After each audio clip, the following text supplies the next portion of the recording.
Selamat pagi pemirsa. Senang sekali liputan kami dapat kembali lagi hadir di hadapan Anda. Kami telah merangkum berita teraktual dan menarik yang akan menemani Anda dalam 35 menit ke depan. Bersama saya Yosep Setiawan, mari kita mulai liputan kami selengkapnya hanya di stasiun TV kita. Berikut 7 berita utama hari ini.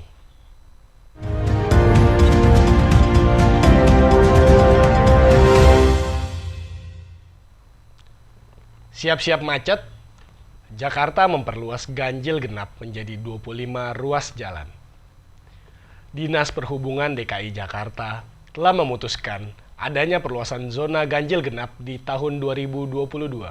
Semula ada 13 jalan yang menerapkan ganjil genap, kini diperluas menjadi 25 titik. Pemprov DKI Jakarta mengambil keputusan setelah rapat bersama Ditlantas Polda Metro Jaya. Hasil rapat tersebut diputuskan bahwa perluasan zona ganjil genap ditetapkan mulai 6 Juni 2022. Sebelum aturan ganjil genap ini diterapkan, Pemprov DKI Jakarta akan memberikan sosialisasi masif kepada masyarakat. Hal ini dilakukan agar masyarakat, khususnya pengendara, mendapatkan informasi atau dapat mengetahui terkait perluasan ganjil genap di 25 titik. Perluasan ganjil genap ini bukan tanpa alasan, sebab peningkatan volume kendaraan dalam beberapa pekan terakhir setelah dilonggarkannya aturan PPKM di Jakarta. Pelanggar sistem ganjil genap Jakarta akan dikenakan sanksi tilang yang mengacu pada pasal 287 Undang-Undang Nomor 12 Tahun 2009 tentang lalu lintas dan angkutan jalan, yakni dikenakan denda maksimal sebesar Rp500.000. 2 tahun berlalu, kuliah onsite akhirnya kembali diberlakukan. Mendekati pergantian semester, beredar kabar bahwa perkuliahan onsite akan dimulai pada semester mendatang. Hal ini disampaikan langsung oleh Kementerian Pendidikan, Kebudayaan, Riset, dan Teknologi Kemendikbudristek. Kabar kuliah onsite kembali diberlakukan menimbulkan pro dan kontra di kalangan masyarakat, khususnya di lingkup Universitas Bunda Mulia.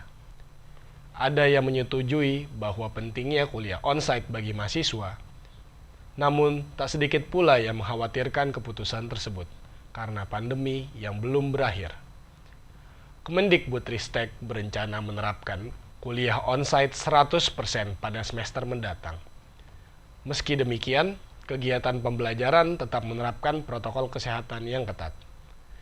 Hal ini diungkap oleh PLT Direktur Jenderal Pendidikan Tinggi, Riset dan Teknologi, Dirjen Diktiristek, Kementerian Kebudayaan dan Riset Teknologi, Nizam, saat mengisi acara Fellowship Jurnalisme Pendidikan Batch 4 Daring. Rencana ini merupakan salah satu upaya Kemendikbud untuk menghidupkan kembali aktivitas di perguruan tinggi. Indeks kepuasan penggunaan MRT terus meningkat. Direktur Utama PT MRT Jakarta Persero Roda, William P. Sabandar, mengatakan pihaknya menggandeng perusahaan riset multinasional Ipsos untuk mengukur indeks kepuasan pelanggan.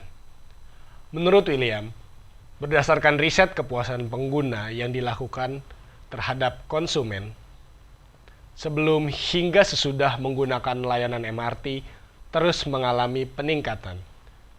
Indeks kepuasan pengguna atau Customer Satisfaction atau CSI MRT Jakarta pada tahun 2021 mengalami peningkatan dari tahun sebelumnya. Pada tahun 2021, CSI MRT mencapai 88,29 poin, lebih tinggi dari tahun 2020 dengan skor 86,64 poin. Secara keseluruhan, tren positif dilihat di seluruh aspek dengan kenaikan tertinggi ada pada aspek people, yakni pre-journey.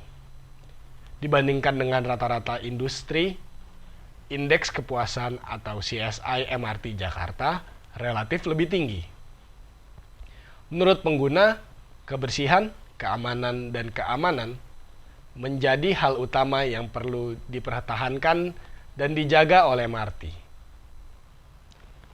Working from anywhere trend prompts Jakarta to develop digital. Pandemi COVID-19 telah mengubah adaptasi gaya hidup yang begitu besar, termasuk budaya bekerja di kantor. Kini, budaya bekerja dari rumah atau work from home menjadi hal yang lumrah. Tren WFH ini yang kemudian melahirkan work from anywhere atau WFA dengan adanya pelonggaran peraturan isolasi. Melihat adanya perubahan dan peluang, Pemprov DKI Jakarta meluncurkan Digital Nomad Island sebagai bentuk komitmen untuk mengembangkan potensi Kepulauan Seribu, sekaligus menjadi lokasi WFA dengan lokasi yang menarik. Kepala Dinas Pariwisata dan Ekonomi Kreatif DKI Jakarta, Andika Permata mengatakan, Pulau Bidadari merupakan pulau yang menjadi pilot project dari konsep Digital Nomad Island ini. Selanjutnya, akan terus berkembang di pulau-pulau lainnya, seperti Pulau Untung Jawa, Tidung Kecil, hingga Pramuka. Menurutnya, di Indonesia, destinasi favorit bagi para pekerja yang ingin WFA atau bisa disebut digital nomad adalah Bali. Sedangkan di negara lain, Pulau Madeira dan Kanari di Portugal hingga Maladewa menjadi pulau yang ramah bagi para digital nomad untuk bekerja sembari berlibur. Aturan pelepasan masker di tempat terbuka. Pemerintah memberi kelonggaran terhadap penggunaan masker pada masa COVID-19. Melalui konferensi pers di akun YouTube Sekretariat Presiden Indonesia, Selasa 17 Mei 2022, Presiden Jokowi mengizinkan masyarakat lepas masker di ruangan terbuka. Hal ini terkait angka orang terjangkit COVID-19 semakin menurun. Maka, pemerintah melalui Jokowi pada jumpa pers di akun YouTube Sekretariat Presiden mengizinkan masyarakat melepas masker hanya pada tempat terbuka. Jika kita berada di dalam ruangan dan sedang menggunakan transportasi publik, masker tetap wajib digunakan. Kelompok lansia, penderita komorbid, serta orang yang sedang batuk pilek diimbau untuk tetap memakai masker saat sedang beraktivitas. Revisi Undang-Undang Cipta Kerja harus libatkan publik. Ketua Umum Konstitusi dan Demokrasi atau KODE Inisiatif, Viola Reininda mengingatkan DPR RI dan pemerintah agar melibatkan partisipasi publik dalam revisi Undang-Undang Cipta Kerja atau Ciptaker. Partisipasi tersebut sepatutnya dipahami sebagai pemberian akses kepada publik terhadap seluruh dokumen, mengenai pembentukan dan proporsionalitas waktu pembentukan, serta adanya upaya dari DPR dan pemerintah untuk secara aktif mengundang dan melibatkan masyarakat. Partisipasi publik itu sesuai dengan amanat putusan Mahkamah Konstitusi atau MK mengenai uji formil UU Cipta Kerja. MK menyampaikan revisi UU Cipta Kerja agar memberikan kesempatan yang luas bagi masyarakat yang hendak memberikan masukan serta mengkritisi aturan tersebut. DPR telah mengesahkan revisi Undang-Undang Pembentukan Peraturan Perundang-undangan atau UU P3. Selanjutnya, para legislator merevisi Undang-Undang Nomor 11 Tahun 2020 tentang Cipta Kerja. Sebagaimana amanat Mahkamah Konstitusi, UU Cipta Kerja dinyatakan inkonstitusional bersyarat oleh MK, sehingga harus direvisi. Namun, DPR masih menunggu surat Presiden untuk memperbaiki beleit yang penuh kontroversial itu.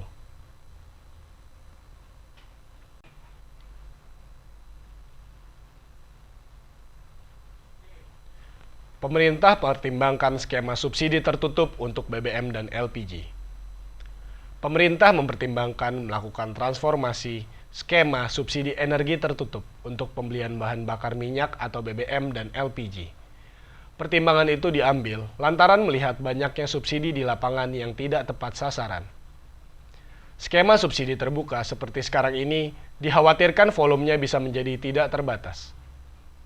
Masyarakat yang tidak masuk kategori penerima subsidi malah ikut menikmatinya.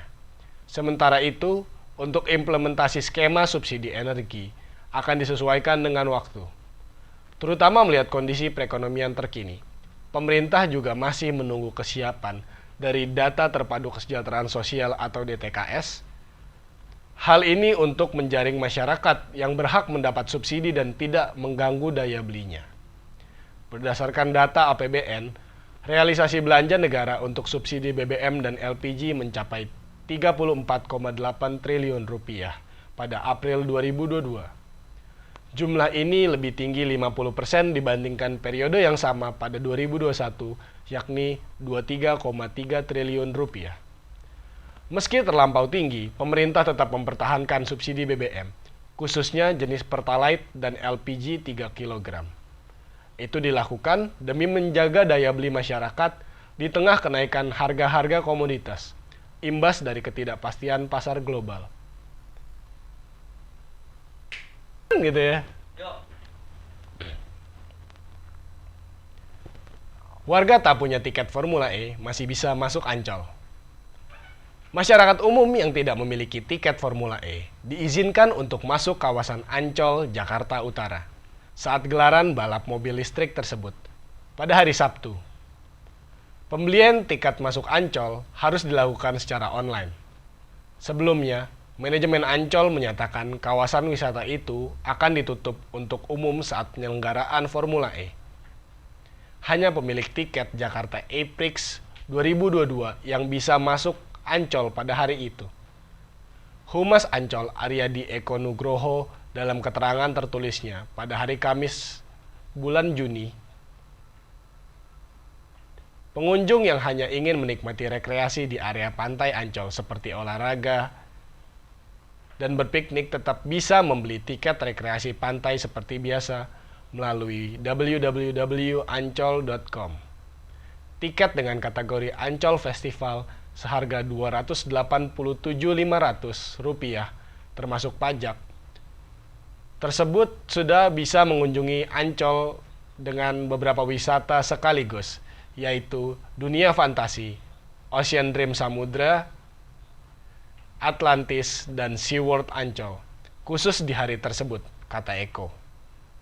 Selain itu, pengunjung yang membeli tiket Ancol Festival juga memiliki benefit untuk ikut nonton bareng balapan Formula E melalui giant screen yang sudah disediakan di beberapa titik, serta menikmati panggung musik hiburan yang menampilkan band-band terkenal seperti Padi, Kotak, dan Wali.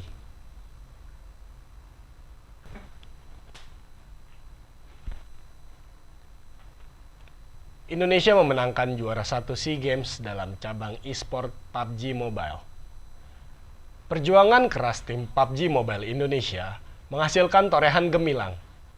Tim Indonesia 2 berhasil menyabet medali emas untuk cabang olahraga e-sport nomor PUBG Mobile kategori beregu. Kemenangan ini diraih setelah melakoni laga dramatis selama 3 hari sejak Jumat tanggal 20 bulan Mei 2022 hingga hari Minggu tanggal 22 bulan Mei 2022. Dari total 15 ronde di babak final yang digelar, tim Indonesia 2 berhasil mengumpulkan total skor 163 poin. Menariknya, tim Indonesia tidak mendapatkan winner-winner chicken dinner atau WWCD dari 15 ronde yang digelar. Permainan tim Indonesia 2 yang beranggotakan Sevalvel, Ryzen, Genfos, Luxi, dan Jaden berangsur membaik dan konsisten di 2 hari terakhir babak final. Pada pertandingan keempat dari 5 pertandingan di hari terakhir ini, Luxi CS menyalip jumlah poin tim Vietnam yang sejak hari kedua kokoh di puncak klasemen. Drama terjadi pada pertandingan terakhir. Tim Indonesia 2 harus kehilangan 3 pemain lebih dahulu dan menyiksakan Luxi seorang diri. Tim Vietnam yang mulanya terlihat bergembira mulai panik ketika terjepit oleh sejumlah tim dari negara lain. Tim Vietnam juga kemudian kehilangan 3 pemain. Disinilah strategi dimainkan. Luxi dari Indonesia 2 bertahan sampai 5 besar, sementara Vietnam 1 harus tumbang. Dengan demikian, poin Indonesia 2 tidak lagi terkejar oleh Vietnam 1. Adapun tim Indonesia 1 harus puas menduduki posisi ke-6 dengan perolehan skor 133 poin dengan 1 WWCD. Jakarta Fair Kemayoran kembali digelar.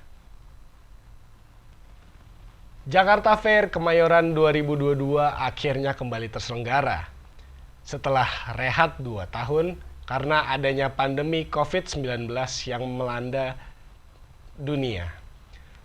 Jakarta Fair 2022 kembali diselenggarakan di Indonesia sebagai salah satu event terbesar yang pernah ada. Event ini kembali mencuat karena bisa dilihat dari antusiasme masyarakat yang sudah merindukan berbagai festival.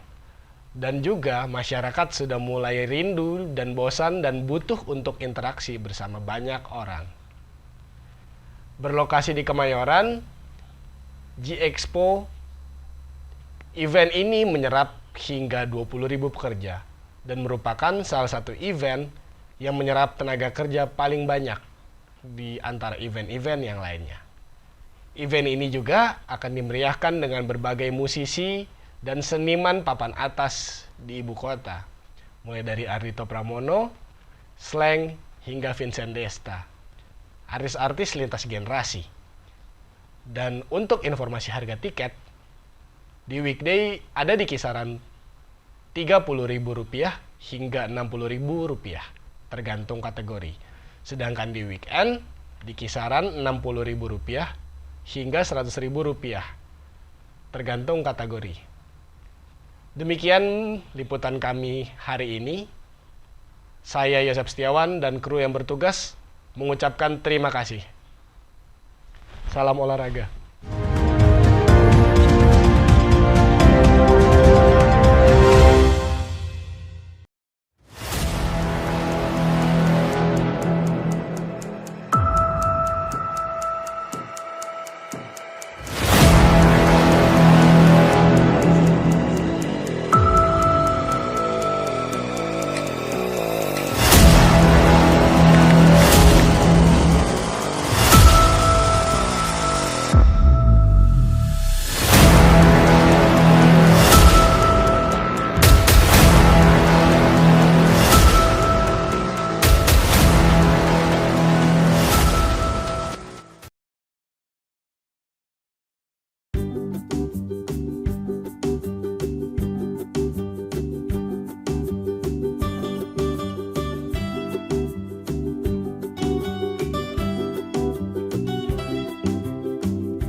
Oke, selain di kawasan Jakarta Fair Kemayoran, selain di dalam kompleksnya, ada juga keramaian yang ada di luar kompleks Jakarta Fair Kemayoran. Yang menjadi trademark kota Jakarta, apalagi kalau bukan kerak telur. Kerak telur ini dibuat oleh UMKM yang muncul setiap ada pagelaran Jakarta Fair. Ya, jadi kerak telur yang ada di Jakarta Fair itu memiliki cita rasa tersendiri dan khas dari budaya Betawi.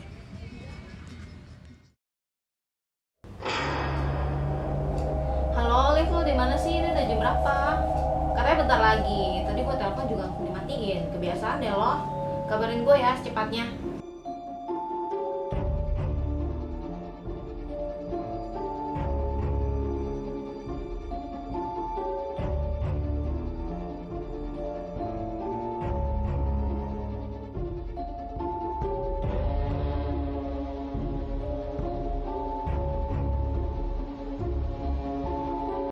Mang Ade, saya boleh tahu rahasia dapurnya Mang Ade nggak sih jualan kerak telur? Selain telur, bahannya apa lagi tuh? Bahannya itu bumbu pakai ebi, lada, sama sasa, sama itu garam. Garam. Iya. Pakai serundeng sama bawang goreng. Terus tadi kayak saya lihat ada beras-berasnya gitu ya? Ada itu beras ketan. Beras ketan. Pakai beras ketan. Kalau pakai beras kencur belum bisa? Belum bisa. Belum bisa kalau pakai beras kencur ya. Oke. Jadi prosesnya tuh tadi kalau saya lihat dibakar dibalik-balik gitu tuh. Iya. Itu ada metode dari Garut atau dari Eropa Timur? Yang enggak kan itu khasnya udah begitu Begitu biar ya. bawah Atas kering. bawahnya, iya, atas bawah kering. matangnya merata ya, Iya. kering. Terus bisa dinikmati oleh Iya. kita yang enak ya. Iya gitu. Oke. Kalau Mang Ade nih, tapi selama udah kan sempat Covid nih lumayan lama nih. Terus balik lagi dagang di sini. Sekarang serame yang dulu nggak? Kalau orang-orangnya sih baru rame-rame, kalau yang belinya Masih kurang. adem aja Iya. ya, belum serame itu ya. Iya. Makanya teman-teman datang dong biar Mang Ade bisa rame lagi, biar kayak dulu lagi. Mang Ade biasa mangkalnya di mana aja? Di sini aja sih. Di area pintu 6 Pintu 6. PRJ ya. Sama teman-teman di Sama sini. teman-teman di sini. Banyak teman-temannya Mang Ade yang punya SIM jualan kerak telur juga. Iya. Ya, teman-teman jangan lupa pokoknya untuk datang ke bantu UMKM, pedagang-pedagang yang berjualan di sekitaran Jakarta Fair. Jangan yang di dalam doang ya.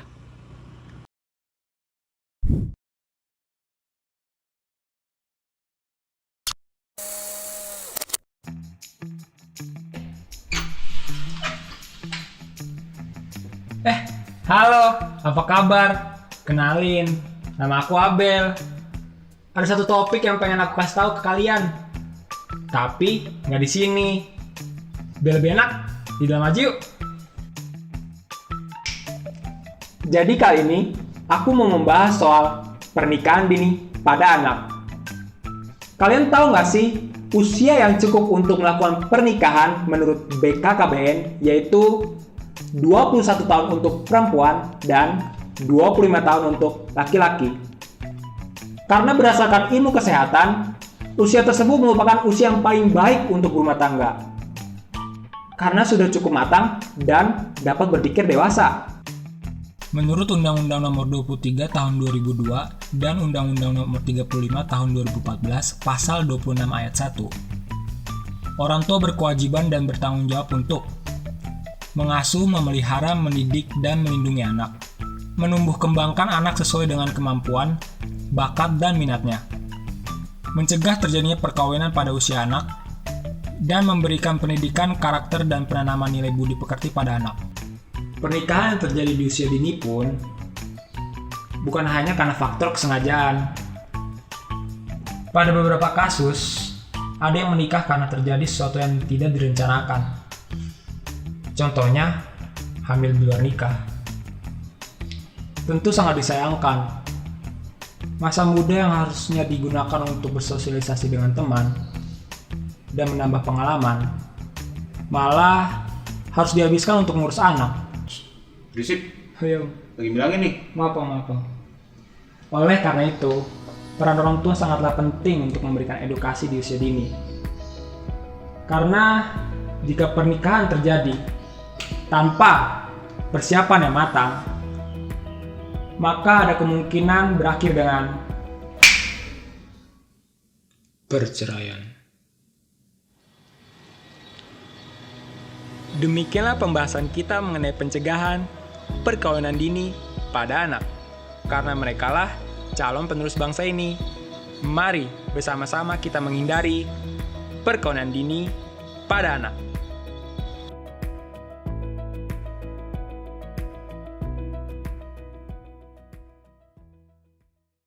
Saya sekarang sudah ada di depan pintu 6B di kawasan G-Expo Kemayoran untuk melaporkan mengenai Jakarta Fair Kemayoran yang telah dibuka setelah 2 tahun rehat sementara.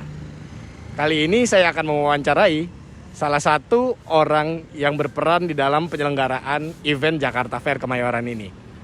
Saya akan ajak teman saya, silakan, Bapak Michael. Perkenalkan diri dulu, namanya? Nama saya Michael Dwi Putra. Nah, Bapak Michael Dwi Putra, dia ini bekerja di PRJ sebagai event organizer. Ada booth apa yang Bapak pegang? Untuk di event PRJ ini saya memegang 2 booth, yaitu Torabika dan juga Energen. Oke.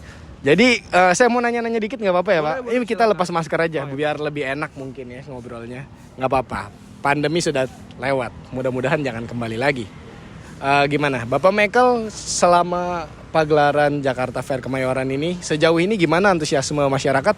Untuk antusiasmenya sangat besar ya, bisa dilihat dari jumlah pengunjung yang ada dan juga dari booth kami sangat banyak, kurang lebihnya ada 100.000 lebih orang yang berkunjung ke boothnya. Oke, di Jakarta Fair sudah ada keramaian seperti itu. Jadi bagaimana Bapak sebagai seorang event organizer melewati 2 tahun yang saya rasa mungkin cukup berat ya, karena pandemi, tidak ada keramaian, dilarang segala event dan bentuk keramaian. Bagaimana Bapak Michael waktu itu melewati momen-momen tersebut? Untuk melewatinya ya kita sebagai event pasti sangat tersiksa ya, karena tidak ada event yang berlangsung dan juga tidak ada kegiatan. Tapi di sela-sela itu kita juga melakukan kegiatan lain di samping pekerjaan kita dengan kerja sampingan lah. Tapi kita sangat menantikan event ini gitu. Oke.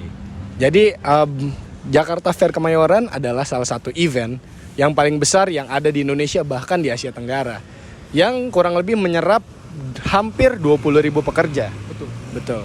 Di tempat Bapak Michael sendiri ada berapa total karyawan yang Bapak pekerjakan? Kalau untuk di booth kami 2 booth kurang lebih ada 120 orang. 120 orang. Itu baru hanya dari 2 booth. Dan masih banyak booth-booth yang lain yang ada di Pekan Raya Jakarta atau yang biasa lebih dikenal sebagai Jakarta Fair Kemayoran 2022. Selain itu, di Jakarta Fair Kemayoran 2022 ini banyak pagelaran musik yang ada di Jakarta Fair. Contohnya ada penyanyi-penyanyi seperti Slank, Fiersa Besari, Jason Ranti, dan masih banyak yang lainnya.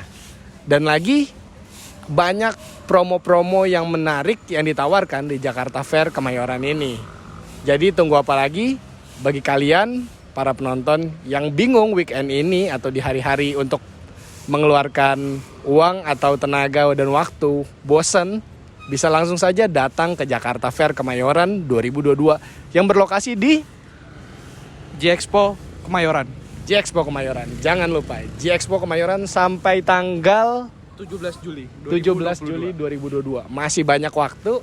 Yang mau datang, silahkan datang ke Jakarta Fair Kemayoran 2022. Jangan lupa ke Torabika sama Energen. Oke, terima kasih Banyak Bapak promo Michael. juga soalnya. Terima kasih Bapak Michael. Terima Oke. kasih.